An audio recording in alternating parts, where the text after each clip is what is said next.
रुद्राभिषेकस्तोत्रम्। नमो भवाय शर्वाय रुद्राय वरदाय च पशूनां पतये नित्य मुग्राय च कपर्दिने महादेवाय भीमाय त्र्यम्बकाय च शान्तये ईशानाय मखग्नाय नमोऽस्त्वन्धकघातिने कुमारगुरवे तुभ्यं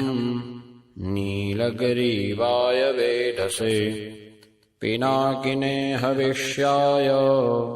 सत्याय विभवे सदा विलोहिताय धूम्राय व्याधाय नपराजिते नित्यनीलशिखण्डाय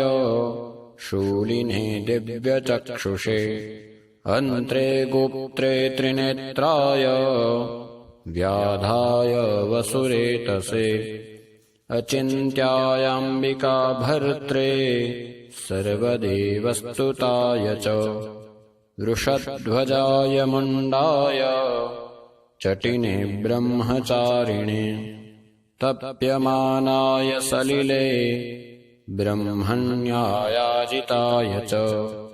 विश्वात्मने विश्वसृजे विश्वमावृत्य तिष्ठते नमो नमस्ते सेव्याय भूतानां प्रभवे सदा ब्रह्मवक्त्राय सर्वाय शङ्कराय शिवाय च नमोऽस्तु वाचस्पतये प्रजानां पतये नमः नमो विश्वस्य पतये महतां पतये नमः नमः सहस्रशिरसे सहस्रभुजमृत्यवे सहस्रनेत्रपादाय नमो सङ्ख्येयकर्मणि नमो हिरण्यवर्णाय हिरण्यकवचाय च भक्तानुकम्पिने नित्यं सिद्ध्यतां नो वरः प्रभो एवं स्तुत्वा महादेवं वासुदेवः सहार्जुनः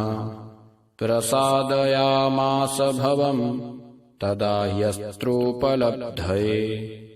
इति श्रीमन्महाभारते रुद्राभिषेकस्तोत्रं सम्पूर्णम्।